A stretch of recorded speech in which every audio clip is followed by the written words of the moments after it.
Hello, welcome back to my playlist about alcohol and alcohol problems, where I just speak casually about all different aspects of alcohol and alcohol problems. And today I wanted to respond to a comment, a question about inconsistency in parenting. And I think that's a very common experience for people who eventually turn to some sort of addiction process to manage their emotions and cope with life. And it makes sense because if there's a lot of inconsistency with caregivers' behavior, it would create in the child difficulty predicting, difficulty having any sense of stability, normalcy, any sort of ground of foundation that they can put both their feet on, and then to be able to know that they can get their needs met, that they're safe, that they're loved. Inconsistency can be in many different domains, like discipline, extension of love to a child, presence of parents, whether that means physically present, or it could be inconsistency with a parent not being able to remain present even if they're always there. For instance, if a parent had addiction problems themselves, there might be one point in the day where the person is very present, interacting in maybe a normal way with the child, but then a few hours later, it's a completely different everything, completely different behavior, completely different atmosphere. The parent is no longer present because when we consume alcohol, it's essentially a withdrawal into self more so than being out here and authentically engaging with others. And so we could see how this would set up a whole bunch of problems potentially for a child. In those early years, of course, a child is learning, how do I get my needs met, for instance. They're learning whether or not the world is safe or life is safe. They're learning whether or not they're loved. They're learning whether or not they are valued, and therefore, am I valuable? Am I worthy? And things like that.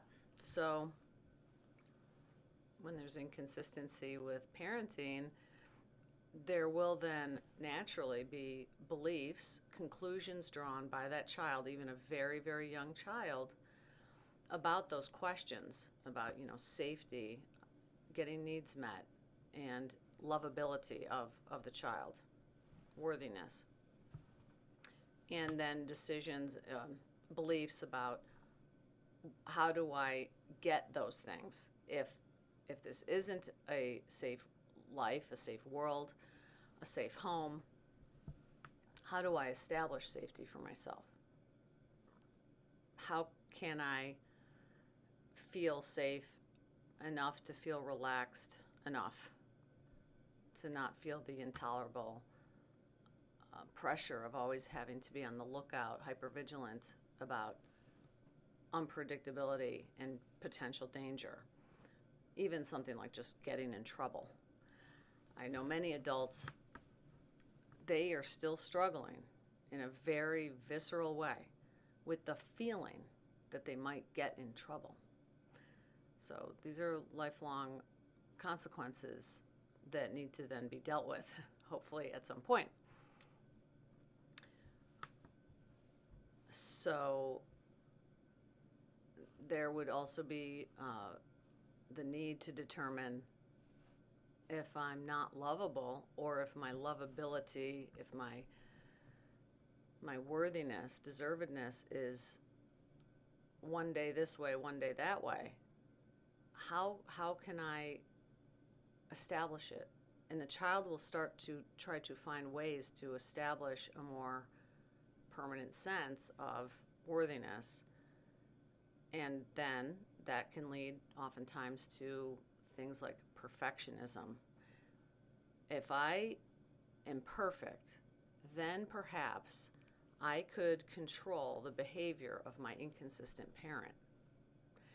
It seemed on one occasion when I helped with the dishes, or when I got good grades, or when I scored in the game, that my parent, the inconsistent parent, was happy, approving of me, sending me love, giving me love or affection. I need to be that way all the time. I need to be perfect, because then I can make it consistent. See? And so what was the other item? So it's like, am I lovable, worthy? How do I make sure my needs can get met? If needs aren't being met in a consistent way in a home, and this does happen, sometimes there's food scarcity. Sometimes basic needs of a child aren't being attended to. Clothing, nutritious foods, the kind of discipline that teaches a child how to care for themselves and their bodies.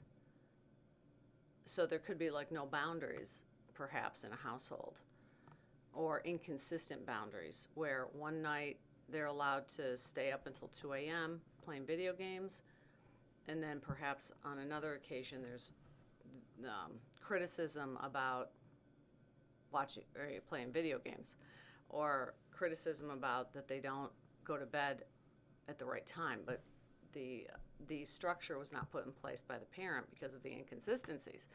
So the child will be really lacking in certain skills of self-care because they aren't consistently attended to.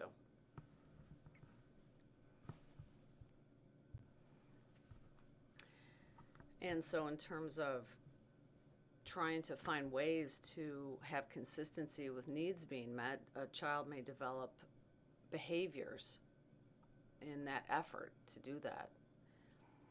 It might be that a child learns that the only way they get any attention or needs met is when they're sick. And so it kind of follows that a child might be sick more often in order to get basic needs met. Just basic attention and nurturance and affection. It could be that they learn how to manipulate the environment in other ways in order to get their needs met. So, as the child grows in an inconsistent atmosphere like this, which can be in so many different ways, could be one parent, could be both parents, you can see how it would set up beliefs, conclusions drawn by a child about life in general and how they are in relationship to life. And we can see how in that a child would become perhaps highly anxious because there's no way for them to really predict. We can see how then they might be in a hypervigilant mode of watching every nuanced anything in their environment, people's feelings, other people's feelings and emotions, as the child is trying to learn how can I find this consistency? Where can I find the pattern so that I can predict what's coming, so that I can feel safe, so that I can feel some kind of empowerment, because inconsistency would lend to a feeling of disempowerment because there's just no way to know what is what. What's up, what's down. It's changing all the time. So then we could see how this sets up a nervous system in a body that is really leaning more towards being towards a fight or flight type of state, a set point where there's more stress kind of all the time because of the hypervigilance that could develop in a person. So if the child grows up and they're highly anxious and highly stressed because their home environment is not a safe haven of stability. Instead, it's a volatile, not necessarily violent, but volatile, changeable, unpredictable, inconsistent environment. That person is growing up with much higher levels of stress just as a given all day long, every day.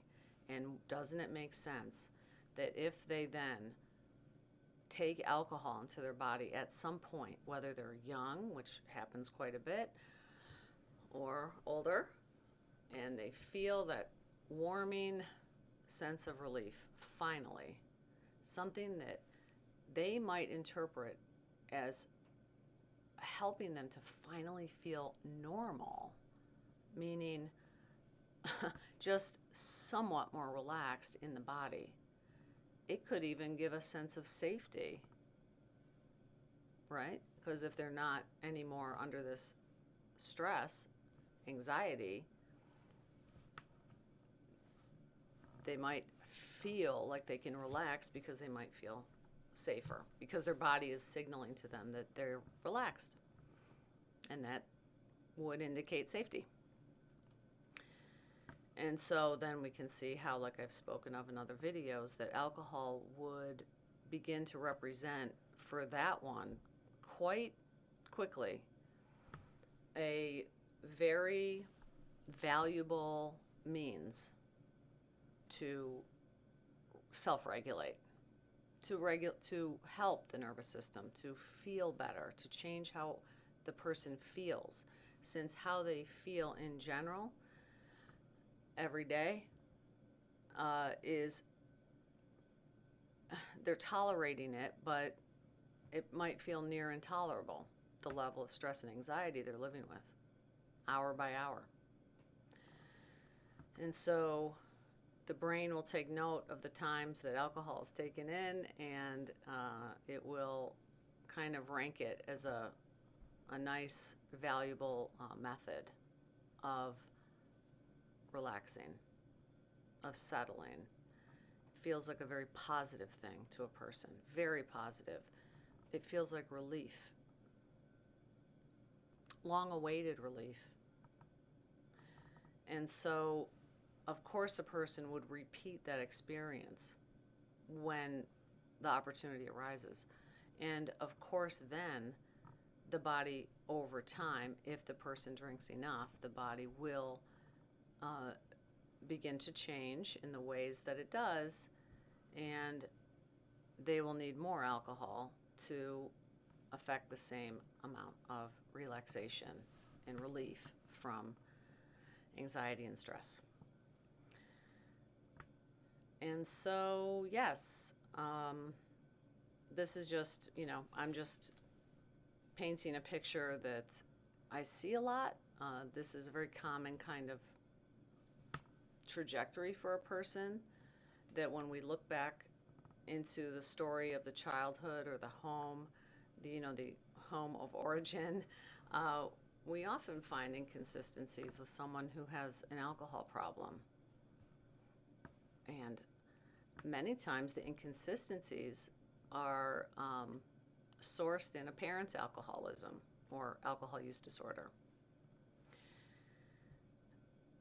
Because if someone is struggling with that, with alcohol use, there's no way to be consistent in relationship to others. So that's a very common source of inconsistency.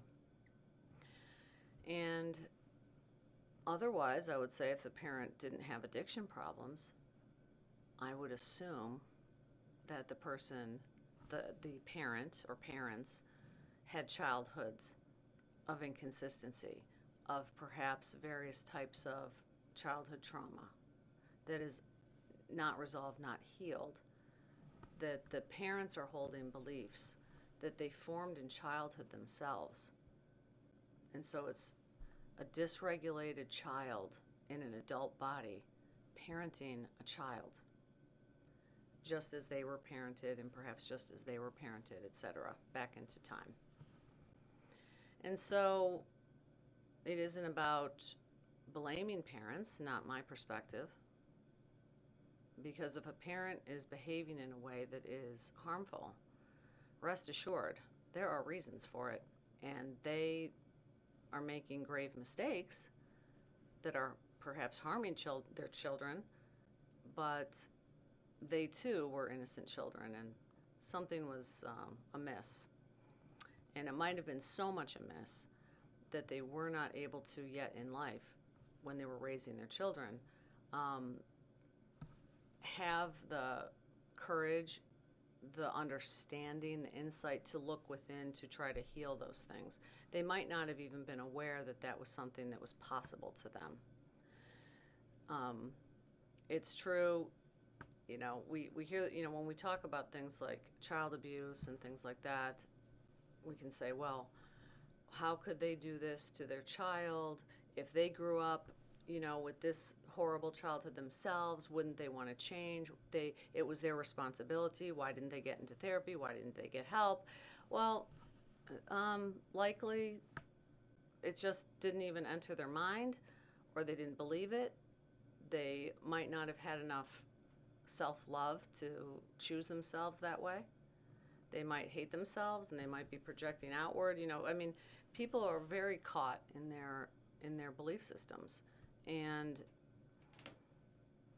if they don't have the understanding that what they're doing is harmful, not okay,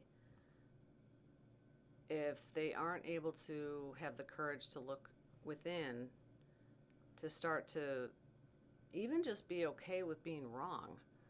Many people grow up in inconsistent households, and you know what? Making a mistake is not okay. It's not allowed. You're not allowed to be wrong. If you're wrong, you're worthless. So even just that one step, like when we go to therapy to help ourselves or to heal from the past, we are, in a sense, at that point, acknowledging that somewhere we know we are making mistakes, and we have to be okay with that. But if we're not okay with it, then we're probably not going to go get help. We'd rather just hold on to what we're doing and say, it was good enough for me, it's good enough for you, type of thing. So, and that's just one example of how that can play out. So, yeah, thanks for listening. Hopefully this is helpful, informative, thought-provoking, and I will be making more videos in response to comments, because I'm getting a lot of really interesting comments. So if you have anything to offer, feel free to do so, and maybe I will be able to respond to it and expand upon it. Thanks for watching.